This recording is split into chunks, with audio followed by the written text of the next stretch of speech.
All right. Hi, everybody. Welcome to Thought Bubble 2020, and thanks for tuning into this virtual Hilda panel.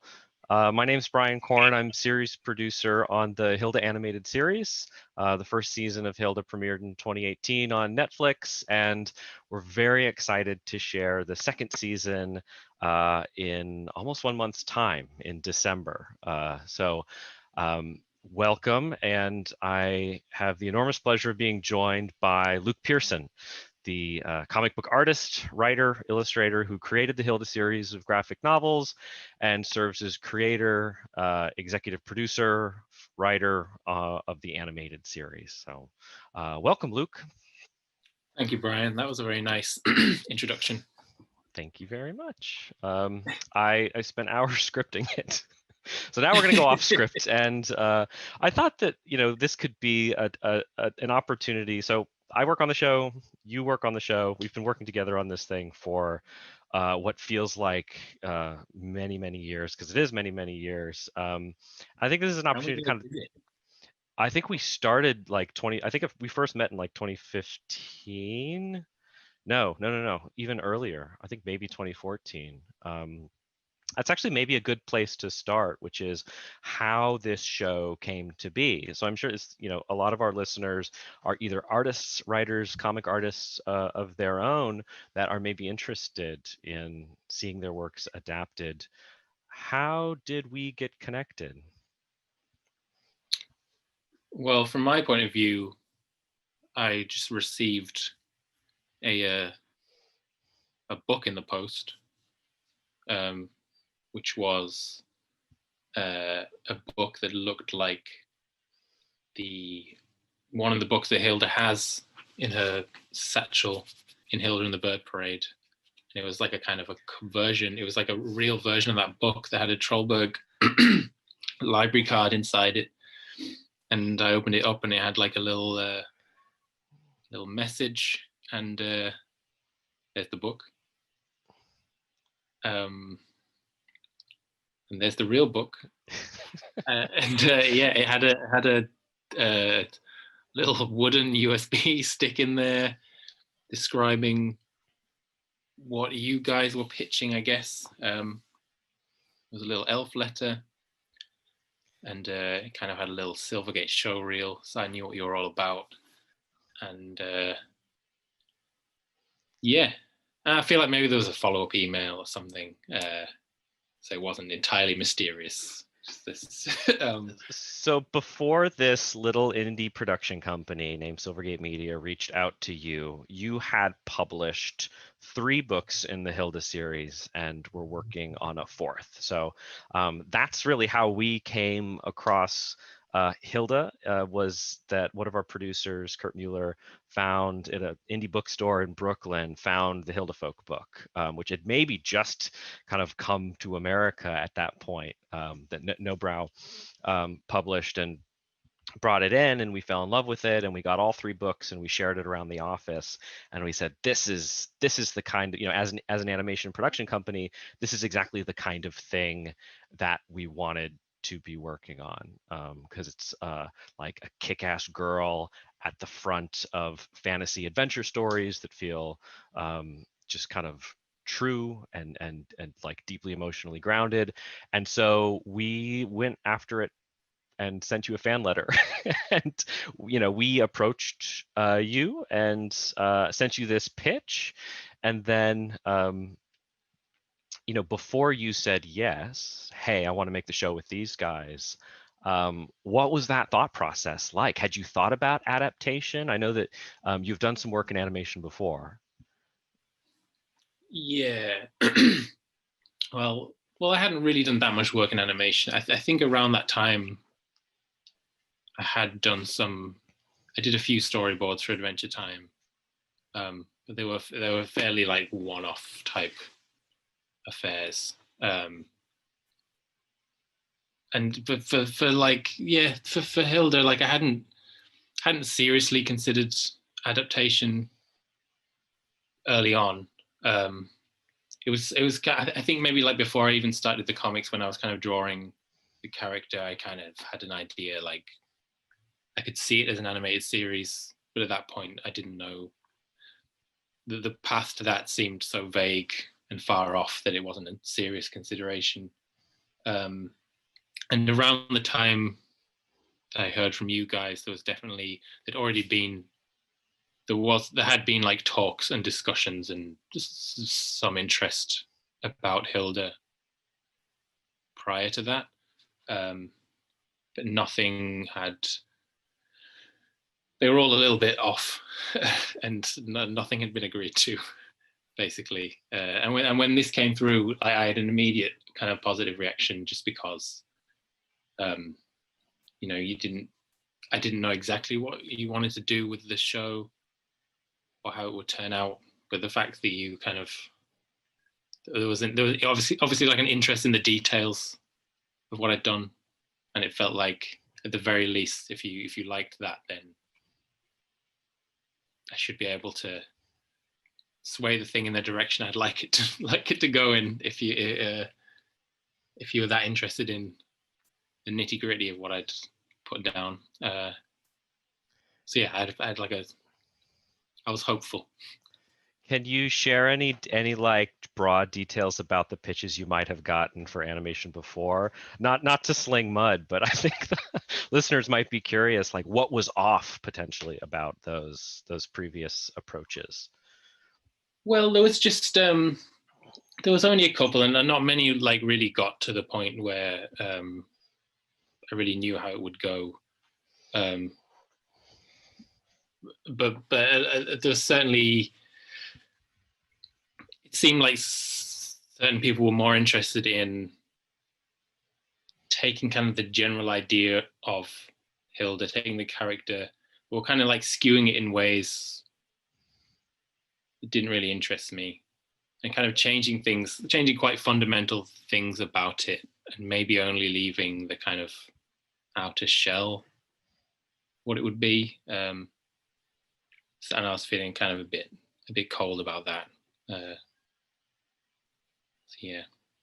I think it's a great takeaway for content creators out there. It's we felt the opposite, which was that there was such this fully realized world over the course of these 3 books that it was just like great bedrock for us to build all the crazy complex things you have to create to make a series. So the series was at a tipping point at that point. You had done all of this work, spent years on these stories and characters, and that gave us a really like strong entry point. So once we started working together on the pitch for the series, what were kind of the key pieces of Hilda that you felt really strongly about carrying over from the comics to the television series?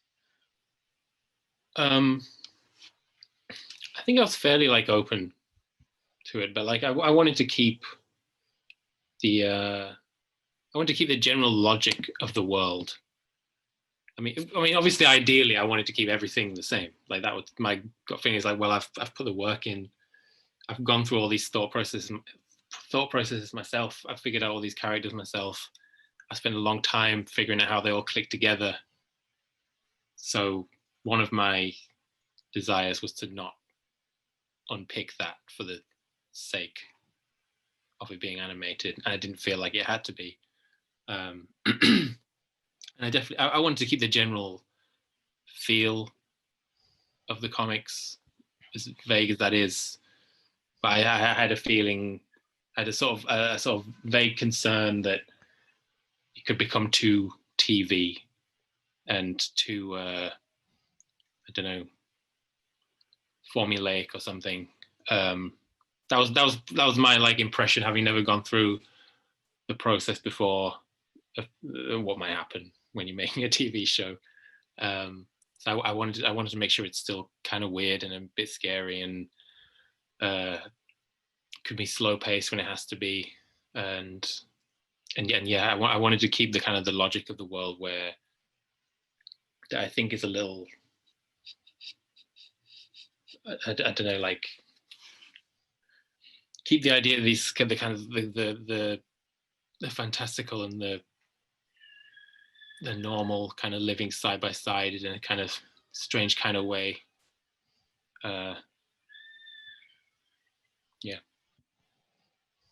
And so that process, right, of taking what's there in the comic and kind of in a way expanding it, right? Because the first season is 13 stories, and by the time we started making it, there were 4 books. That process of adaptation, there was going to be some new material. So you worked with head writer Stephanie Simpson as we developed the series to kind of build out that world. And I'll share the cover of the pitch Bible, which was kind of that key document where for broadcasters that we were pitching the show to, it kind of established the world of Hilda, but also talked about kind of what the show was, what the format was, what is different about this show than other shows. Can you talk a little bit about developments during this time that went beyond the books? The characters of David and Frida come to mind as characters that might have only had passing mentions in the books, but have become really key cast members. Yeah, well, sorry. Yeah, well, I think kind of early on, that was it was Stephanie who kind of picked those characters out. I think she kind of was working on the early development stuff before I was kind of formally on board, and that was something that was kind of presented to me, I think, unless I'm remembering it wrong. But you know, David and Frida they kind of both appeared in Hilda and the Black Hound, and they weren't, they were maybe 2 of the more highlighted kids from the Sparrow Scout group. But they weren't created by me specifically to be Hilda's special friends. They're just kind of there, and I think Stephanie kind of saw the potential in them for various reasons, and kind of cast them as the human counterparts, because obviously in everything I've done, Hilda really only, apart from the Sparrow Scouts, she really just talks to animals and her mom, and there's only so far that can go, especially when you're wanting to kind of like keep the whole thing reined in to an extent, which is also something I'm always like looking to do, like not letting it slide completely like headfirst into the fantastical. So yeah, they were kind of like developed from very like small beginnings. David is just kind of like a gag character who has a bug on him, which is obviously something that ran into the series. And do we know why David has a bug on him all the time? There are fan theories. Not yet. We don't. Too spicy for this interview. So that was kind of a key piece of this, like figuring out what the storytelling is for the series, and working with Stephanie on expanding character, thinking a little bit about what the arc of that first season might be, because I think we knew we wanted to adapt all the books, but we wanted to adapt them over the course of the season, kind of building to Black Hound. And once we get through the pitch, we can talk a little bit about how that kind of a collection of stories came together. But the other piece of the early series development was the look. And I think pretty early on, Mercury Filmworks, animation studio in Ottawa, came on, and we shared the books with them. And Premiere 2D Studio have done a lot of stuff with Disney, and they responded immediately and said, "We absolutely love these. We want to work on this." And the form that took in the early development was an animation test. And so I'll share a few images, early images, the first images from Mercury that led to that test. But can you talk a little bit about what your interest was, what was exciting but also kind of scary about seeing Hilda move, and seeing her move into animation. I think initially there wasn't really anything scary. I was just very excited to see what that would look like. I know I always had, I guess I always was bracing myself for someone to come and kind of totally redesign it, or kind of say the show is going to be in this totally different style. I was kind of always like waiting for that, and there was certainly like explorations into different styles. But that's also an interesting thing to talk about style as well, because it shifts so much, obviously, in my comics. And at this point, her model, like for this test, is very much like that's kind of how she looks in Bird Parade, and a bit like how she looks in the Black Hound. Like she's smaller than she is in the last two books. Like her legs are way skinnier. Their head is just like way bigger in relation to her body. Definitely less of a suggestion of a neck. Definitely. And in some ways, like I prefer her like that. Like I really like how she looks with like a massive head. But I think part of it to me was there was something I've always like struggled with the style of her, or maybe not struggled, but I'm always questioning it and changing my mind and trying to figure out what I think works better. But one of the big things is when she's tiny like that, it's kind of about what she looks like next to her mom, basically. Like I would always cheat it in the comics and just have her kind of off panel, but the way her mom is usually drawn, if she's that small, then she's a toddler, basically. And Hilda's about 4 years old, right? I think that's what we've Yeah. agreed on. Is it? Yeah. So this is an image from Mercury, actually, that kind of charts as they were working on, hey, what should Hilda look like for the series? All the way on the left is what Hilda looked like in the animation test that Mercury ended up making. So Mercury produced, before we even had the series greenlit, Mercury produced about 1.5 minutes of animation, which I can't share with you now. I don't know. We haven't been able to share it for some reason. I think it's because there's an unlicensed music track in it. But I will share some images from it, because at this early stage from Mercury, so much of the way the show felt and moved. I mean, you'll see. Hilda looks very different here than she does in the series, but a lot of kind of those core elements and the color and the atmosphere, especially in this shot of Hilda's room, which is adapted directly from the end papers of one of the Hilda books. This image in particular was so key to us because it like the amount of detail and the suggestion of this like broader world. There's so much of Hilda's characters in this room and then on that desk. So that the 1.5 minutes of animation test was our opportunity to really try to like put some stakes in the ground visually around how we were going to adapt it. But this the final image of the animation test ended up inspiring the final image of the show open. So it should look familiar. But when we finished this test, we weren't done, right? Because we wanted to go on a further journey with Hilda's character, to see what she looks like. And Luke, you mentioned some of those explorations. I'll share them now, because I mean, and this is something I imagine artists do as well, is like Mercury wanted to turn over a bunch of stones to explore a bunch of really different things before they arrived on what Hilda should look like for the series. So here are a few of those exploratory roughs from different artists at Mercury.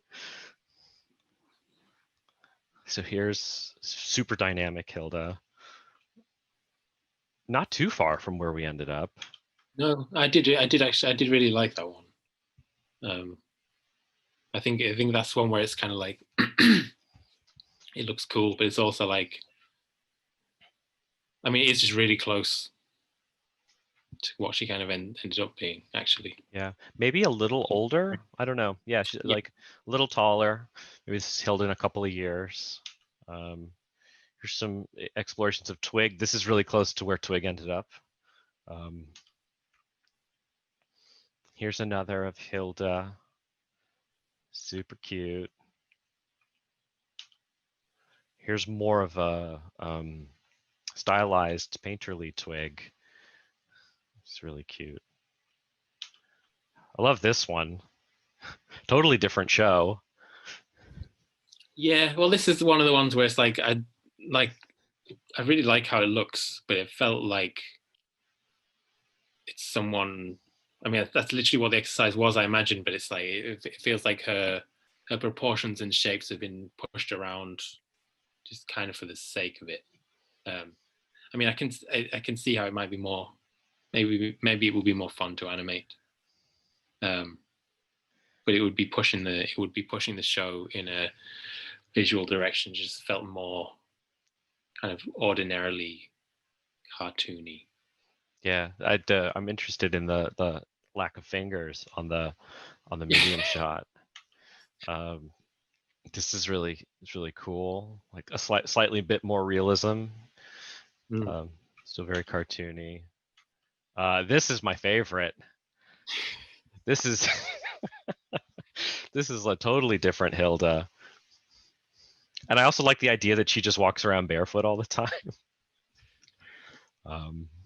But these were all really helpful explorations because they all helped us define what the boundaries were for this character, and helped us narrow down what she finally looked like. And this is the turnaround, which is kind of all the angles for animators reference for the final character. When we finally got into series development, I think this is a good. So we Netflix picked the series up, and then we had to develop all the rest of the characters in this way. And I'll share just one challenge I think that Mercury had in developing a character, which is David, who, as many viewers have noticed, doesn't have the same eyes style as David does, or as the rest of the characters do. Can you tell us why? I can tell you why. Actually, I've got the thing here. David is actually based on this character. I can't see myself. I can't see if we can shot. Hang on. Here he is. Here, I'll stop share. This is the original David. This is a character that my girlfriend Philippa Rice made. He's been a loyal friend to me for a long time. He's called David, and he was kind of like my desk assistant for some years while I was working on the Hilda books. And the character David in the comics was meant to be like a humanized version of David. That's where David came from. And what I tried to do was to like draw his character with this same like jelly bean head shape. And I just changed his little like beak thing to be his nose. And I gave him a little face under there, and that was David. And I think maybe he was the first character in the comics to have dot eyes. There might be someone else. Here's David's profile, just so you can see the resemblance. There he is. I just did it because a lot of the time when I'm drawing the comics, I'll do things in there where I'm like, does this work? I don't know. I don't care because probably no one's gonna tell me to change it, so I'm just gonna do it, and hopefully it works. But I guess I was working on the logic of, like, you know, Barney Rubble, he's got dot eyes. Fred Flintstone does not have dot eyes. It's an established thing. It works, and we do see other characters with dot eyes in the universe, and I think you will see some in season 2, and it'll all add up. I think at some point we might have changed some character designs later on when we realized we need some more dots in there to kind of spread the idea that some people just have dots for eyes. Well, that's a good segue into the building out the world visually with Mercury. And once we got into production and started working on the stories, there were new characters, but also the whole city of Trollberg needed to be populated. Especially for the third episode for Bird Parade, where Hilda has moved to the city and there's just a massive parade full of Trollbergians. And I want to share this sketch that you did. So a lot of the original designs, many of the key original designs for the series, you did preliminary sketches for, and then Mercury adapted. So when it came time for us to populate the world of Hilda, you did these sketches of characters, some with dot eyes, some without dot eyes. And I think if you've watched the series, you'll recognize a lot of these day players. Because Mercury adapted them into the final character designs. So this is our cast of incidentals. These are all people that you'll see in the background. If you pick one and you really look for them, you'll see that they probably show up a little more than than they might realistically in the world, because you can only have so many characters in an animated world. Can you talk a little bit about kind of what that design process was like with Mercury once you got into the episodic work of, hey, here's a new creature, or here's a new character, and I'll just flip through some fun sketch to final designs. Yeah, well, the process for me was fairly straightforward. Like I kind of picked out certain designs that I wanted, either felt strongly that I wanted to have a go at, or if I already had something strongly in mind, I kind of bagsied it. And then when the time came, yeah, I did some explorations. Sometimes they were kind of quite singular, like I think it should look like this. And sometimes I presented quite a few options, I think. And I basically, yeah, they got passed along to Mercury.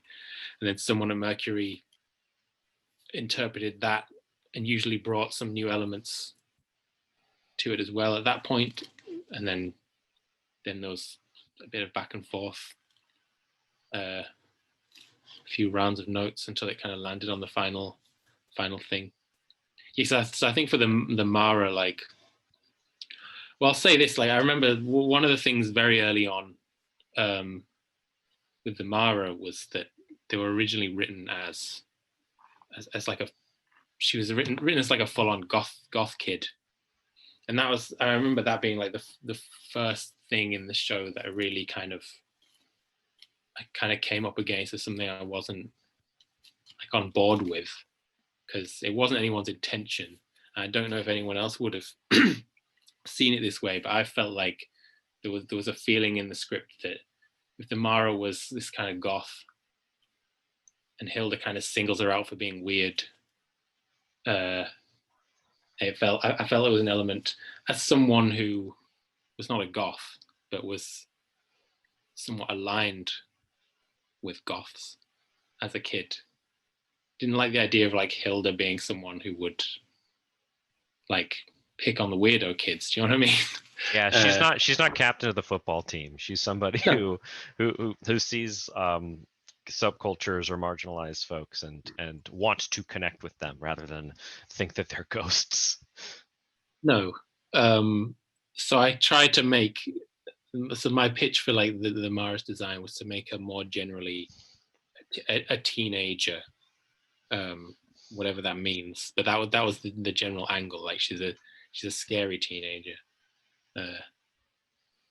and one of the differences here as well, I think I was like pitching the idea that when the Mara goes into like full scary form, she would kind of fully transform into something else.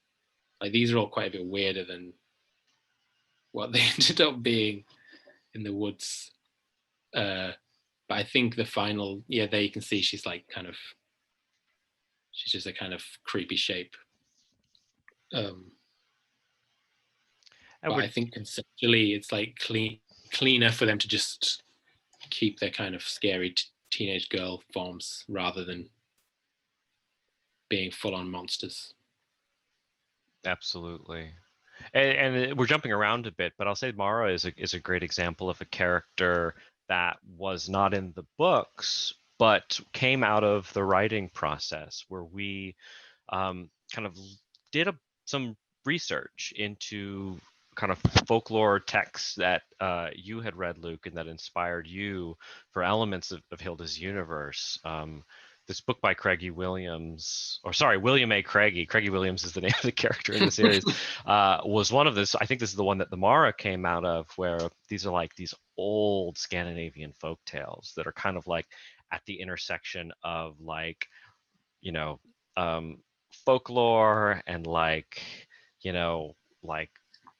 remnants of kind of pagan religion, and there's all this like this melting pot of like stuff and like kind of the winter fear in the middle of the night that come together as part of these things. So the Tide Mice, the Mara, these are characters that over the course of writing the first season came up as, hey, there's like a really interesting story angle here, and usually it's where these are notes from our first meeting.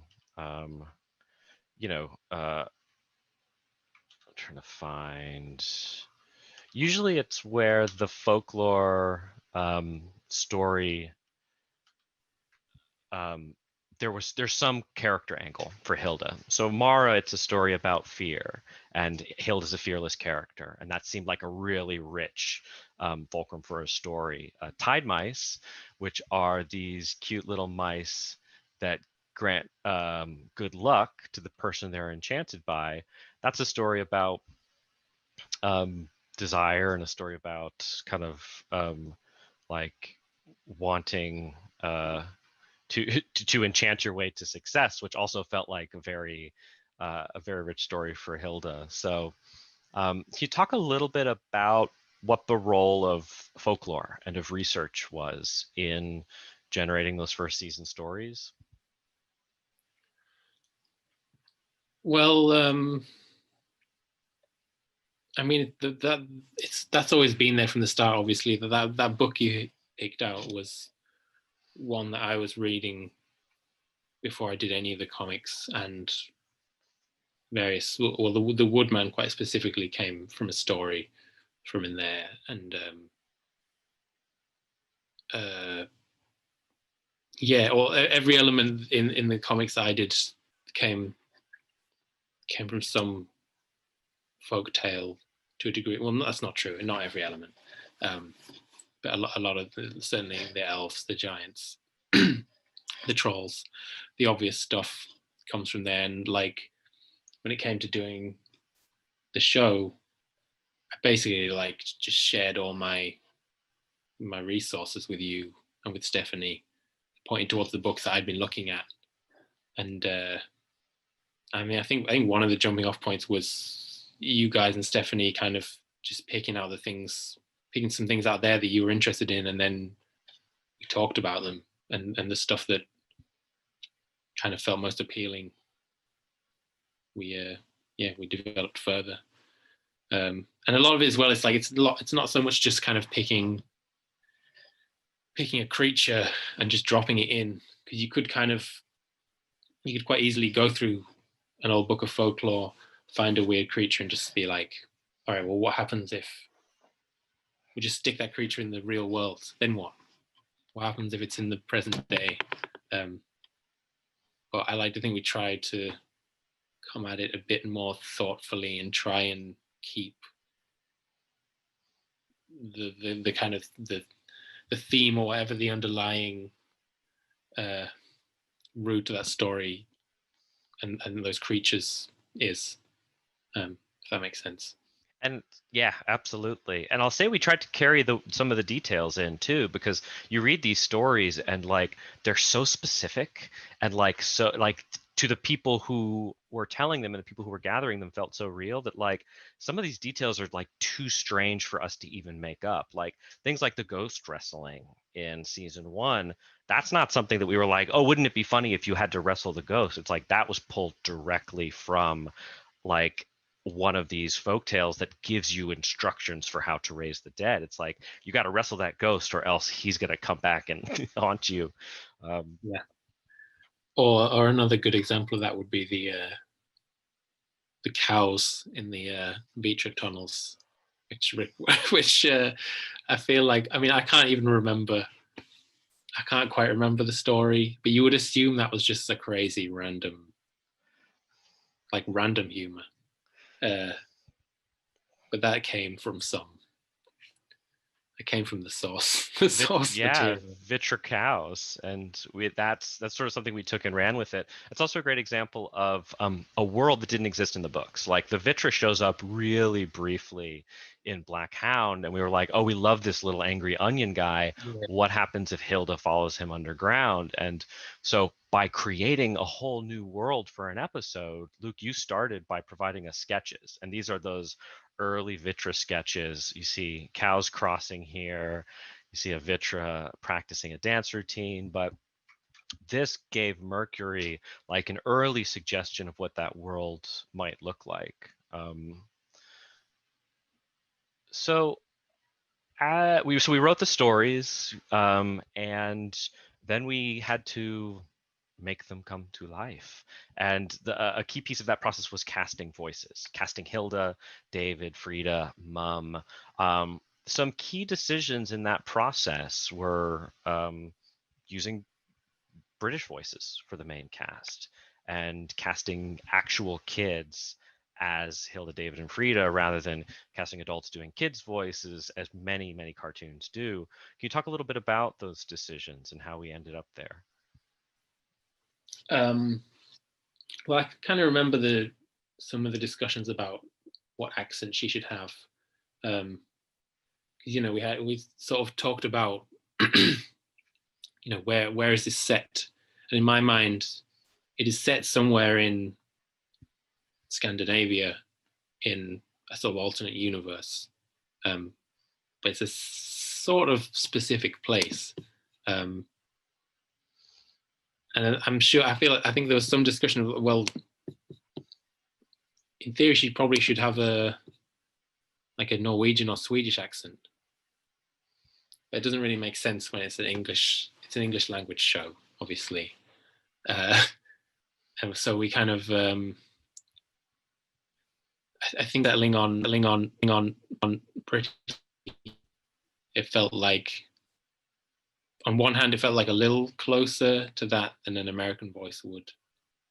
It also felt more comfortable to me as well because I didn't really have a good idea of what Hilda or the cast should sound like. But I do hear them.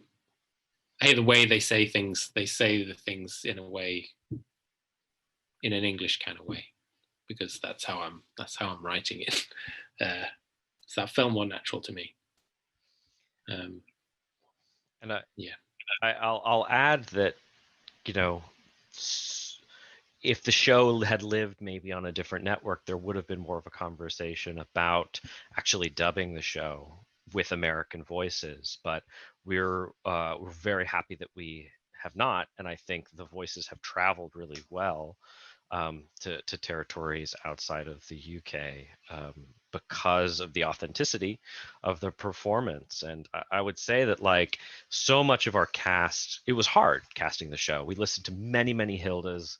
We listened to actors that are now quite superstars to do reads for Hilda, and it was not until we heard Bella's first read that we were like, okay, this is Hilda. This is like everything about like the both the accent, quality of voice, but also just her like the raw emotional nature of her, like the open-heartedness with which she approaches the character. And I would say the same for Amira and Frida, and like Oliver is David. I mean, it's so we really lucked out in casting the series. I think one other thing, and I think we also kind of tried to populate other accents. You know, the idea that this isn't literally the UK, but it's kind of like a city that is as diverse and as varied as like an international city might be. I think we have a little bit of time left. I thought it might be interesting to go pick a scene and kind of go through each stage of the process. And I'm going to do it with a short clip from Hilda season 2. So this is like a bit of a sneak peek into Hilda season 2. And we can just kind of talk about kind of once we got into making the show, what journey the stories went on, right? So Hilda season 2 begins with elements adapted from Hilda in the Stone Forest. So let me just pull up let me just share screen. So Hilda in the Stone Forest, which is available now. Go read it if you haven't read it. There, in the opening pages, Hilda. Well, Luke, if you could tell us what's going on here. Well, it opens up. She's chasing a an elf house, which the ground underneath an elf house has come to life and has run away with the house still on it, and the elf in question wants to be rescued, and Hilda is chasing after it to save the day. So this beautifully illustrated and colored comic page. And I say as well, this I kind of I don't know if it was because I knew the show was on the cards at this point, or if it was because I felt I was more in that zone from doing a bit of storyboarding. But like the opening to this comic, I felt like I was trying to make it feel animated, and like it plays kind of like a storyboard. I think more so than some other sequences. So yeah. Absolutely. So from here, we go to script, where we work with Stephanie Simpson, who wrote this episode, who took elements of this book and crafted them into 22 minutes worth of television story. They don't cover the entire book because, you know, the season takes a different shape than this book does. But here is an excerpt from that screenplay.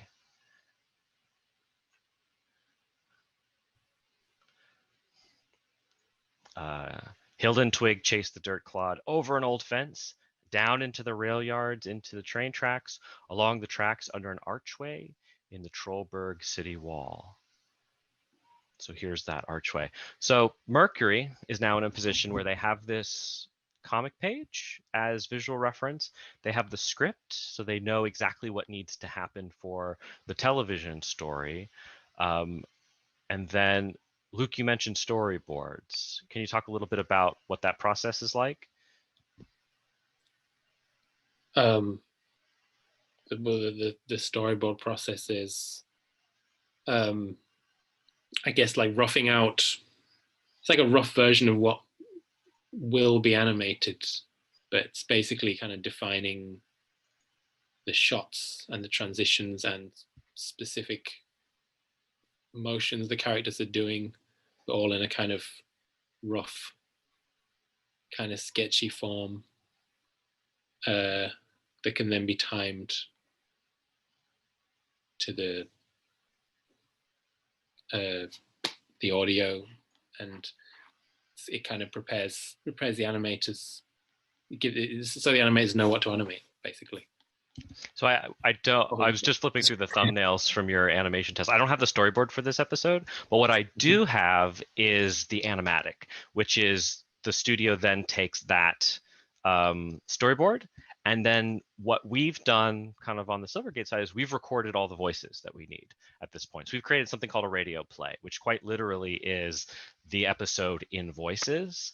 And so the studio takes those voices and they take that storyboard and they put it together in something called an animatic or a Leica, which is really our first look at what the episode is meant to move and sound like. So I'll show you the Leica for this moment.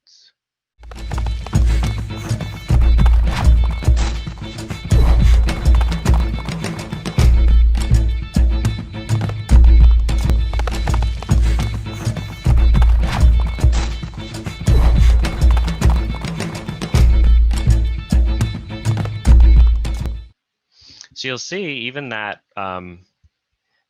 last frame is very close to the last frame, Luke, from your comic. And so voices are in that, but all the sound effects, all the music, that's all temp. Because what we're going to go to next is the animation. So Luke,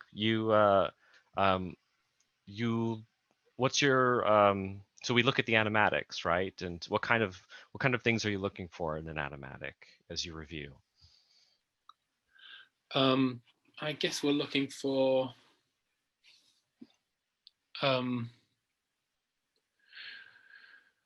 which to see, looking to see how it works. I guess on one degree we're kind of looking to see if it's in line with what we felt was intended by the script, maybe. But I mean, from my point of view, I'm just watching it with an open mind, and just anything that comes to mind as something that doesn't add up or something that I feel like could be different in some way, and I'll just jot that down, and not without good reason. Like a lot of the time, the animatic will come, and it won't be what I was picturing from the script, but it's actually way better, obviously, because they know what they're doing. So yeah, I'm when I watch it, I'm just watching to see how it's looking, I guess. And sometimes they come in and they're like minutes over length, and we have to figure out, Sure. we have to work with the director to figure out how to get all of the story into those 22 minutes. So then that animatic, once we all agree on what the shots are and how long they are, and it's to time, then the studio animates it, and they work with the artists and the animators to bring it into color. And once it goes away for a while, and then when we see it again, it looks something like this.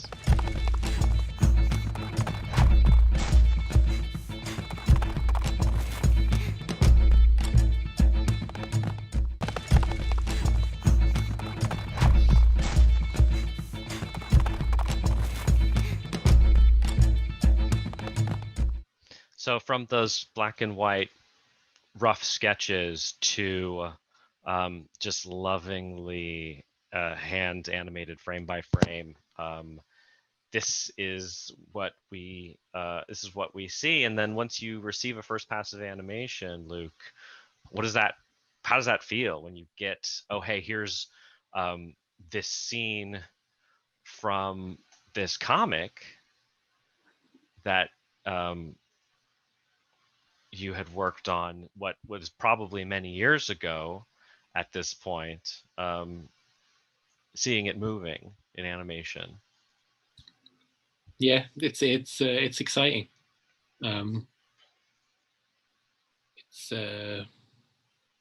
I mean, this bit in particular was exciting just because it was so close to what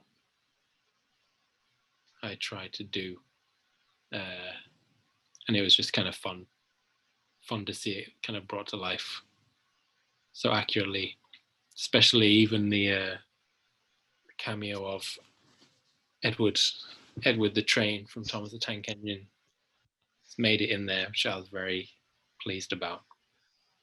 It's those details we really do try whenever possible. We really do try to keep in, and I think the observant viewer will find like a lot of stuff. You know, if you watch it a couple of times, you'll notice little references to things as we go through. Sometimes we go too far and have to take them out for legal reasons. There are a few moments in season 2 where, you know, like I sadly had to bring the hammer down, but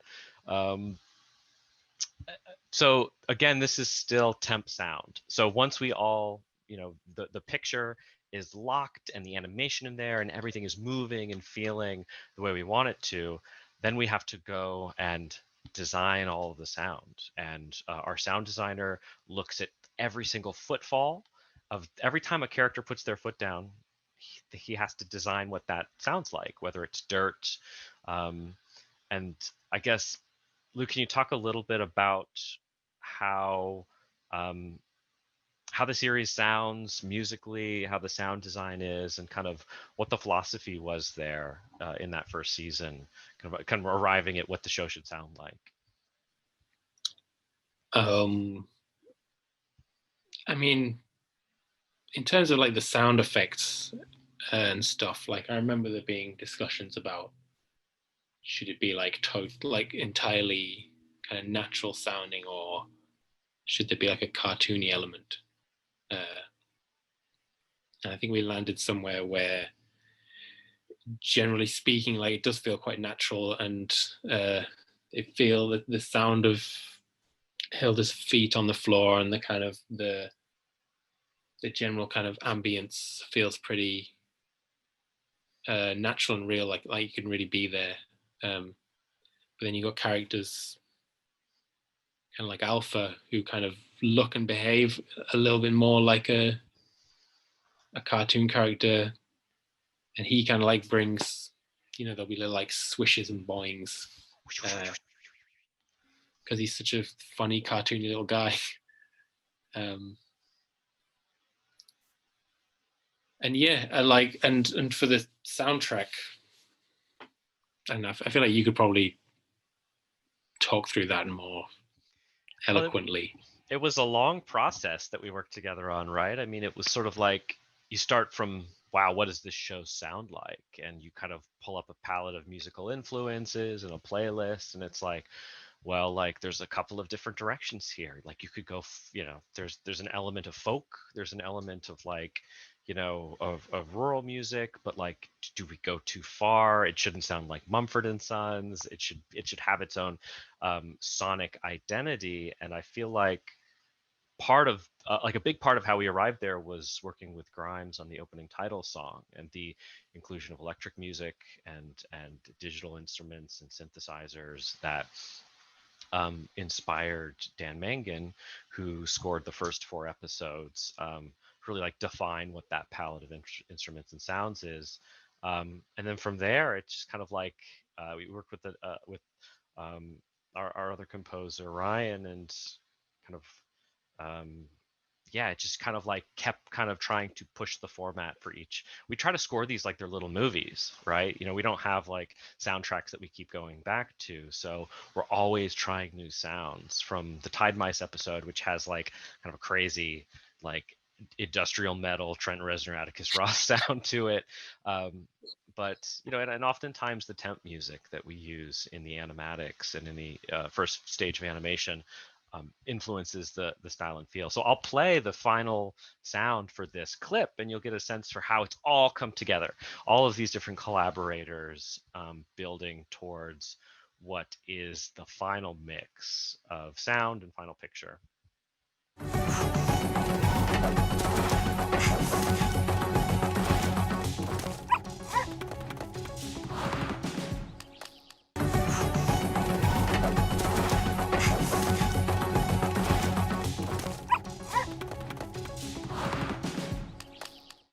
So even twigs, little sounds are added in that final stage. So